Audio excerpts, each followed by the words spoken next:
क्या उत्तर प्रदेश में जमीन से जुड़े मामलों में प्रशासनिक चूकों का खामियाजा आम जनता को भुगतना पड़ रहा है?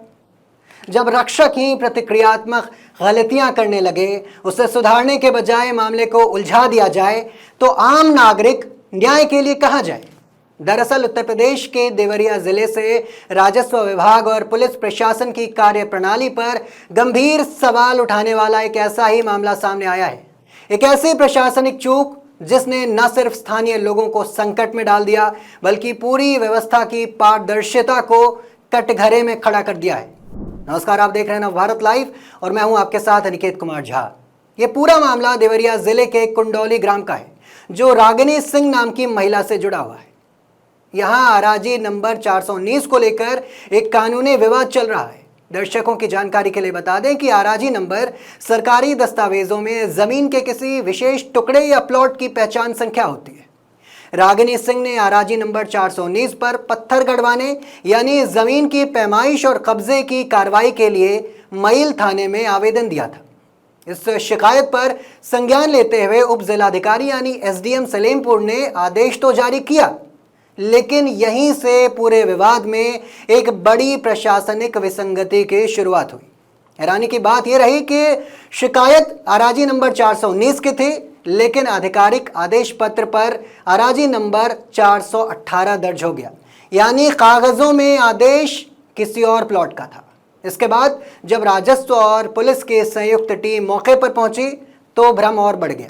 टीम के पास मौजूद सरकारी आदेश में साफ तौर पर आराजी नंबर 418 लिखा था, लेकिन अधिकारियों ने मौके पर जाकर पत्थर गाड़ने की कार्रवाई आराजी नंबर 419 पर कर दी, यानी लिखित आदेश और जमीनी कार्रवाई में कोई भी तालमेल नहीं था। जब स्थानीय ग्रामीणों ने मुस्तैदी दिखाते हुए अधिकारियों से आदेश की कॉपी मांगी और दस्तावेजों का मिलान किया तो वो दंग रह गए।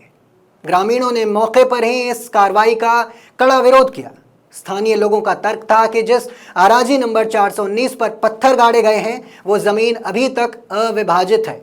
राजस्व नियमों के मुताबिक जब तक किसी जमीन का आधिकारिक तौर पर पूरी तरह बंटवारा ना हो जाए, तब तक उस पर कब्जे या पैमाइश की एक तरफा कार्रवाई नहीं की जा सकती। दावा किया जा रहा है कि जब प्रशासनिक टीम को अपनी इस तकनीकी और प्रक्रियात्मक गलती का एहसास हुआ तो स्थिति को सामान्य करने के बजाय मामला और पेचीदा हो गया। आरोपों के मुताबिक रात के समय लगाए गए पत्थरों को वहां से हटा दिया गया और इस विरोध के सिलसिले में स्थानीय 7 लोगों के खिलाफ नामजद एफआईआर दर्ज कर दी गई। इस मामले में प्रशासन की भूमिका तब और सवालों के घेरे में आ गई जब आरोपी बनाए गए लोग अपनी शिकायत लेकर मईल थाने पहुंचे। पीड़ित पक्ष का आरोप है कि थाना अध्यक्ष यानी एसओ साहब ने उनकी शिकायत सुनने और उनकी तरफ से क्रॉस एफआईआर दर्ज करने से साफ तौर पर इनकार कर दिया।